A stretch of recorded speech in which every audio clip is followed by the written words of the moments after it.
think for Europe it's important to decide which trajectory we want to have in energy. Basically, do we want to still rely on fossil fuels in decades to come, or do we want to slowly switch to other sources of energy? I think that energy is basically touching core of well-being of Europe, European Union.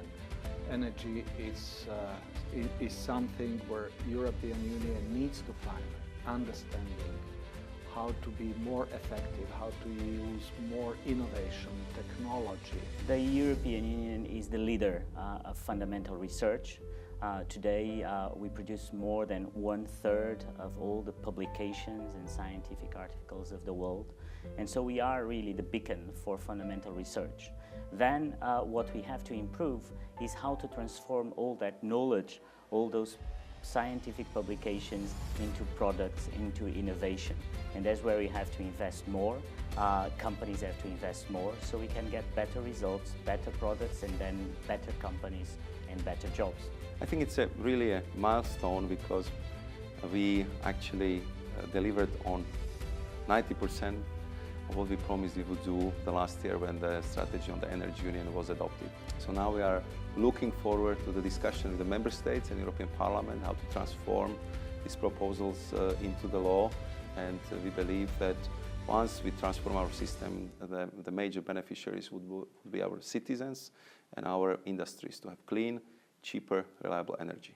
One of our key goals was that we wanted to modernize our industrial and economic fabric to the benefit of our citizens. I already said it several times that Energy Union has energy word in the name.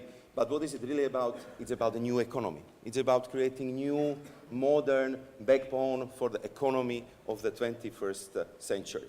We do have different energy identities, I would use this word.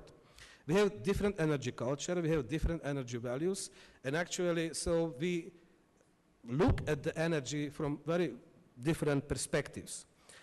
And what we need now is to really to bring them closer. And I think we need to discuss and to listen to each other, and the conferences like this should serve to this goal. If you look at the world and you think, if the population is growing, if the services that that population as a whole is using, so you get more people that actually have more well-being and more services, they need more energy to fulfill those services for that population. And so the emissions are growing. So you have to use innovation and research to find new ways of decreasing those emissions, decreasing the carbon dioxide that you need for those energies that you're producing to give those services to the people. So the only way to reduce emissions is through technology, is through new innovations that can reduce the emissions when you produce energy. Today, 1.2 billion people, about 20% of global population, they have no electricity. In Sub-Saharan Africa, India, Pakistan, Bangladesh, Southeast Asia. This is an energy issue, this is an economic growth issue, but also it's a social and, in my view, political stability issue that so many people do not have access to electricity across the world. 1/3 of all primary energy consumed in our society is used for space heating and water heating in buildings. So if we're going to tackle climate change, energy security and the deployment of renewables, we need to look at this sector and we need to look at it very seriously. Is the framework conditions to boost research and deployment and market creation in this area. Otherwise we will not be able to contribute big time to the mitigation of climate change, to the mitigation of CO2 emissions, to a carbon-free world. There are many conditions to put in place to have a conducive environment for research and innovation. So these are all components which are described in this communication together with a good number of actions. Secretary General, Director General, we decided that Director General is much more than Secretary General. but I am from more former communist countries, so for me, sometimes Secretary General is even more, important. Sorry, Dominic. We live in democracy. Director General is more important than Secretary General. In Frankfurt, they have designed a master plan of Frankfurt being 100% renewable in 2050. And what does it mean for them? It's 50% is energy efficiency, 25% is renewable in the city, and 25% is renewable in the hinterland, with the region next to Frankfurt. At most conferences, though, the really important part is the coffee break, when people actually have time to talk, really.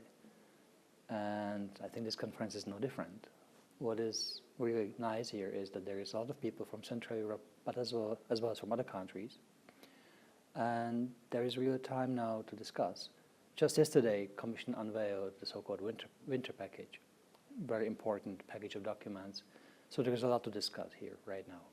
Hello, my name is Tomasz Dąbrowski. I'm an analyst in Center for Eastern Studies. I have to say that the conference is my third time already here. It's one of the best events about energy issues. I'm mostly covering Visegrad Group countries in the gas markets, but it's also covering issues of electricity market, very, very broad topics about research, environmental policies. So whenever I want to catch up with all the main topics in all over topics in energy sector, I'm coming here with all the pressure and to meet and exchange ideas with other analysts and business. The climate train has left the station. The global community, which meets at these climate summits, and the last one was in Marrakesh, is in agreement that human contribution to climate change must be addressed, and that we are facing a possibility of dangerous man-made climate change. I am Norela Constantinescu from ENTSO-E. So this is the transmission system network operators in Brussels. So I'm more on the network side, and I'm dealing with research and innovation in ENTSO-E. I was working actually before on the set plan, so many years ago I have organized this, and I think this conference is really high level. It's giving the strategy for energy and for research. I was enjoying the first panel with the Vice President of the Commission, Šefčovič, and all the ministers from Visegrad countries. I'm Dean of Faculty of Social Studies of Masaryk University in Brno, and it's, how to say, traditional event I'm attending each year. I remember first years of Central Energy Conference, and we collaborate with Sasha Duleba for many years, not only in this conference as a partner, but also as a researcher or scientist. And I believe that this kind of event is very important, not only for Slovakia, but for whole Central European region. And I am very glad that we can gather here each year in this time, especially now during Slovak presidency of European Union. So I'm Bernadette de Grendele. I'm working at Eurocities, which is a network of big cities in Europe. I'm going to be a speaker at the Smart Cities session, and I'm very impressed about the organization of this conference. We have heard very, very interesting speakers from the Commission, from national governments of this region, and I'm looking forward to have insights to the next debates about energy. We host prominent speakers and prominent experts in the fields of energy, in various segments of energy, from all the EU member states. It's for the first time, by the way, which actually has this conference. It's called Central European, but this year is really European one.